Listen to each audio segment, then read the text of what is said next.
Hello student, आज हम करते हैं exercise 1.2 question number 6। Question number 6 इस पर है explain why 7 into 11 into 13 plus 13 and 7 into 6 into 5 into 4 into 3 into 2 into 1 plus 5 are composite number। तो इसमें क्वेश्चन दे रखा है, इसके अंदर दो पार्ट हैं और हमें ये बताना है दोनों कंपोजिट हैं और क्यों है, व्हाई। तो सबसे पहले तो हमको ये पता होना चाहिए कंपोजिट नंबर क्या होते हैं। कंपोजिट नंबर ऐसे नंबर होते हैं जिनके दो से ज्यादा क्या हो, फैक्टर। दो से ज्यादा फैक्टर हो उन्हें हम क्या बोलते हैं, कंपोजिट नंबर। अगर टू ही फैक्टर हो रहे हैं तो वो प्राइम नंबर हो जाते हैं। तो सपोज करिए जैसे मान लीजिए एक नंबर है 14, ठीक है, क्या है 14। तो 14 किससे डिवाइड होगा, किस किस नंबर से, 1 से भी डिवाइड होगा, 2 से भी डिवाइड हो जाएगा, 7 से भी होगा, 14 से भी हो जाएगा। तो 14 के 2 से ज्यादा या 2 से मोर फैक्टर्स मिल रहे हैं ना, इस वजह से 14 क्या है, कंपोजिट नंबर है। अगर मान लीजिए मैं एक नंबर ले लेता हूँ 7, तो 7 किसी डिवाइड होगा 1 से और 7 से, और किसी नंबर से तो होगा नहीं कंप्लीटली, ठीक है। तो 7 क्या होगा, प्राइम नंबर और 14 कंपोजिट नंबर। अब फर्स्ट पार्ट आके देखते हैं, इसके अंदर क्वेश्चन में दो पार्ट है हमारे पास। तो रीजन बताना है ये कंपोजिट क्यों है, why these are composite number. First है 7 into 11 into 13 plus 30। अब देखिए ये सारी टर्म्स मल्टीप्लाई की फर्स्ट टर्म पे कंप्लीट, ये होगी सेकंड टर्म। तो इन दोनों में कॉमन क्या है, ये फर्स्ट टर्म ये कंप्लीट और सेकंड टर्म है। तो इन दोनों में कॉमन क्या है, 13 आ रहा है क्या, तो हम क्या करते हैं 13 कॉमन ले लेते हैं। 13 कॉमन लिया तो यहाँ से क्या आएगा 7 into 11। अब मल्टीप्लाई 13 तो कॉमन हो गए तो 13 तो आएगा नहीं, तो 1 लिखेंगे तो 1 तो राइट करेंगे तो है नहीं, प्लस यहाँ से 13 कॉमन तो क्या रह जाएगा 1। अब हमें ये बताना है ये कंपोजिट क्यों है। अगर आप देखिए इसको 13 और इसको सॉल्व करें, 11 7 जा 77 हो जाएगा, प्लस 1 13 77 प्लस 88। अब यहाँ देखिए ये 13 ये नंबर है, ठीक है, 13 से भी डिवाइड होगा और ठीक है, तो इसके साथ क्या है 88 है, तो 88 11 से भी होगा, 2 से भी होगा, 4 से भी होगा। तो यानी कि ये नंबर जो है दो से ज्यादा नंबरों से डिवाइड हो रहा है, इस वजह से ये क्या है, एक कंपोजिट नंबर। देखिए ऐसे समझिए, जैसे मैंने लिखा 20 into 3, ठीक है। अब इस नंबर को मैं 3 से डिवाइड कर सकता हूँ, 3 से डिवाइड हो गया ना तो क्या है 20। अब इस नंबर ही को देखिएगा 4 से डिवाइड करें तो 4 5 जा तो कितना आ रहा है 15। अब इसी नंबर को फिर से देखिएगा 2 से डिवाइड कर देते हैं 10 तो क्या आ रहा है 30।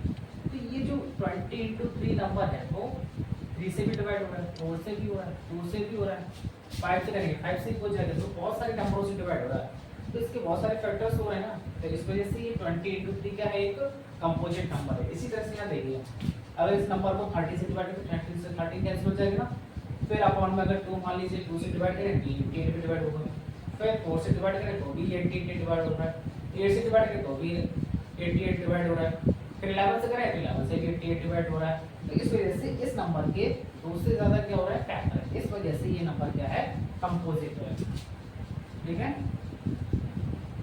It is a composite number because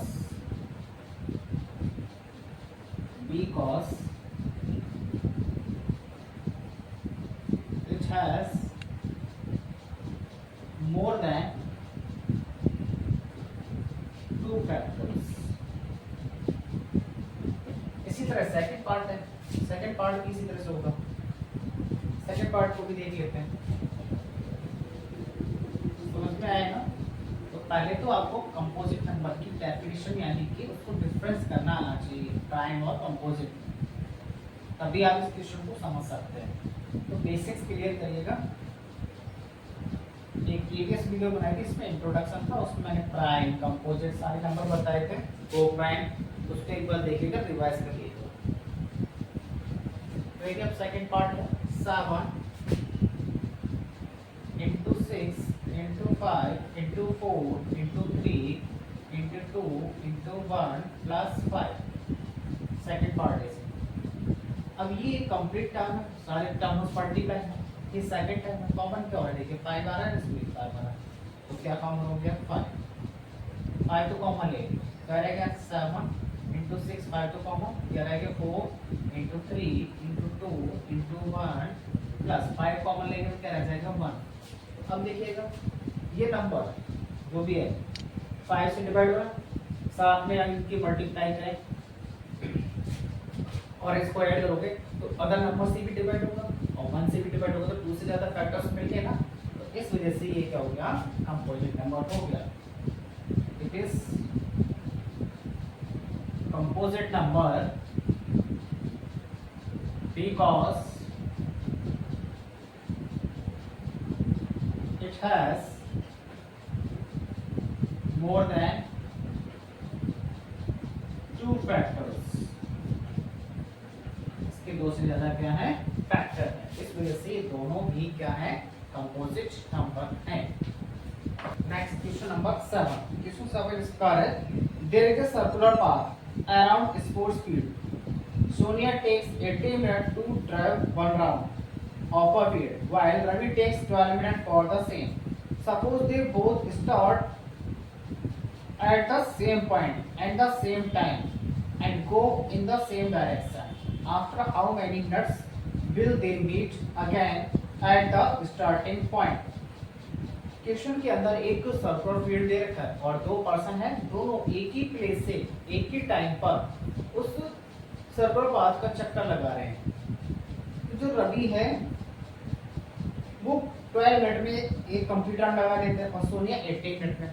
question ऐसे बोल रहा है कि वो दोनों जब चक्कर लगा रहे होंगे तो वो दोबारा कब मिलेंगे, after how many time will they meet again at the starting point, जहां से वो स्टार्ट हुए फिर एक 12 मिनट में चक्कर लगा रहे हैं और एक 80 मिनट में, तो वो दोबारा जहां से स्टार्ट हुए थे वहां पर ही कब मिलेंगे। तो इस पर ज्यादा दिमाग आपको लगाना नहीं है। इसके अंदर एक तो 80 मिनट्स है और दूसरा क्या है 12 मिनट्स, इन दोनों का आपको एलसीएम फाइंड करना है।